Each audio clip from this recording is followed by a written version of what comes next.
The circuit went hot with my apprentice still clipped to the pole. I heard it before I understood it. The hum coming back into a line that was supposed to be dead, grounded, safe. I heard Diego shout. I heard the slap of his lanyard as he kicked away from the conductor on pure animal reflex, faster than thought, the only thing that kept him alive. And I stood at the base of that pole with my radio in my hand, screaming a clearance number into it that everyone was supposed to honor, and the line was live anyway, and there was nothing I could do but watch my apprentice hang there in his harness, smoking at the glove, until somebody somewhere killed the power again. Diego lived. I need to say that early so you are not sick the whole time. Burns to his right hand and forearm, bad ones, but he lived, and he kept the hand. He is the reason this story is not the other kind of story, the kind I have been to 4 funerals for in 17 years. But here is what they said happened. In the review, 3 days later, while Diego was still in a hospital bed. They said it was my fault. They said I had called in an all clear I never gave. They said I had put my own man on a live wire. The man who said it was the one who energized the line. His name was Kemp. He worked the control room as a switching coordinator, the person who issues the orders that make a circuit safe or deadly. During a storm restoration, the sequence is sacred. The circuit gets de-energized. The crew confirms. A clearance is issued and the line is grounded. Only then does anyone touch it. And nobody re-energizes that circuit until the field crew releases the clearance back to the control room. That is the one rule the entire trade is built on. It is why I am alive at 41 and 4 of my friends are not. Kemp was behind on a restoration time metric that night. The kind of number that looks bad in a manager's morning report. And somewhere in the rush to get customers back online and the clock looking good, he keyed the order to energize a circuit that still had an active clearance on it. My clearance. With my crew on it. With Diego clipped to the pole. When the incident review convened, Kemp did not say any of that. Kemp said that I had radioed an all clear, released the clearance, and sent my crew up on a line I should have known might be live. He said it with the gravity of a man describing someone else's tragic mistake. He said he was devastated for Diego. He turned a control room error that nearly killed a man into a field lineman who got cocky and cut a corner. And I want you to understand why that almost worked. In a utility, the control room is the brain and the field crew is the hands. And when the brain and the hands disagree about what was said over a radio in the middle of a storm, the building believes the brain. Kemp was upstairs with the managers. I was a grunt in a bucket truck. The company needed the restoration metrics to be clean and the control room to be trustworthy, and the cheapest way to get both was for the problem to be one reckless lineman instead of a broken switching procedure. I could feel all of that in the room. I could feel them deciding it was me. I am not a man who is good with words in a room like that. My instinct was to stand up and say I would never, that I have buried friends, that safety is the whole of my religion, and I would sooner cut off my own hand than send Diego up on a hot line. All of it true. None of it worth anything. A review board does not run on a man's character. It runs on the record. And the thing about a modern control room is that it writes everything down. Every switching action in that control room is logged by the SCADA system. Supervisory control and data acquisition. Every breaker that opens or closes, every clearance issued, every clearance released, stamped to the exact second and tied to the operator console that keyed it.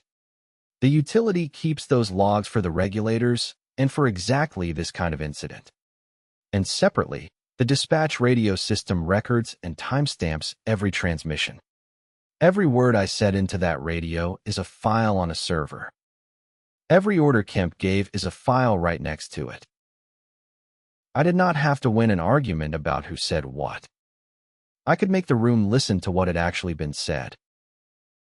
I went to my union safety rep, who has the standing to request incident logs that a lineman alone cannot.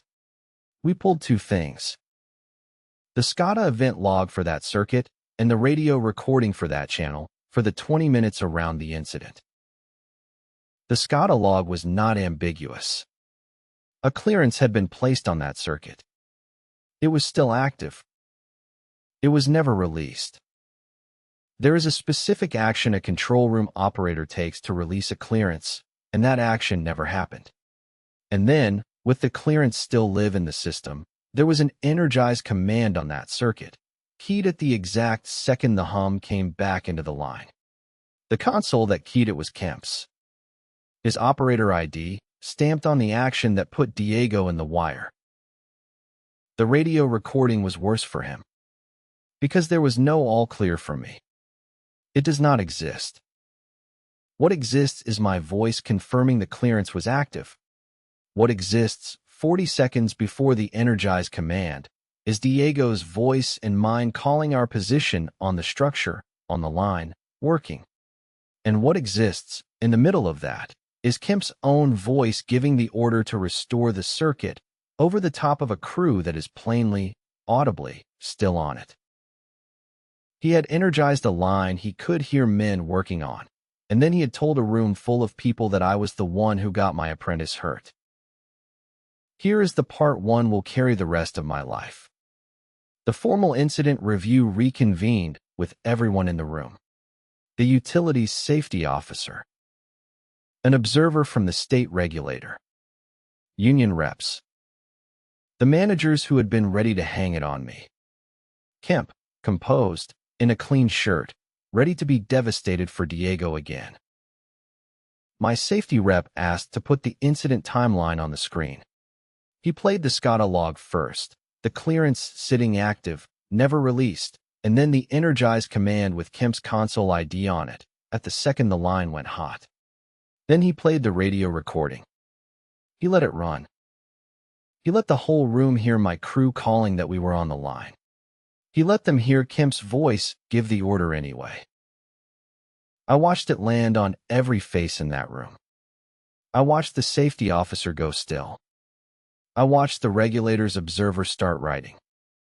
And I watched Kemp, who had been so smooth, stop being able to look at the screen, because there is nothing you can say when your own voice is in the room, on the recording, doing the thing you swore someone else did. Kemp was pulled from operations that week. The state opened a safety case on the control room procedure and on him. The clearance release rule got rebuilt so that no single coordinator can ever again energize a circuit with an active field clearance on it, which is a fix that will outlive all of us and maybe keep some other Diego off the list I carry. I was cleared completely on the record. My certification was never touched. And the vindication I needed most was not the boards. It was a hospital room. Diego, with his arm wrapped, asked the company, when he came back, to be put back on my crew as my apprentice. He said it in front of people. He said he wanted to finish his hours under me. After what had happened, he chose my truck. I have not been given many things in my life that meant more than that. I went back to climbing.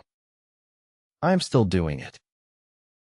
17 years I have cursed the safety bureaucracy of this trade. The endless clearances, the logs, the redundant confirmations, the paperwork that makes a 10-minute job take an hour. I called it a waste 1,000 times. And then the day a man tried to put his mistake on my hands and call me the reason a brother got hurt, it was that same boring, indifferent machinery, the logs and the recordings nobody thinks about, that knew exactly whose hand was on the switch. The system was never there to protect me. But it was there.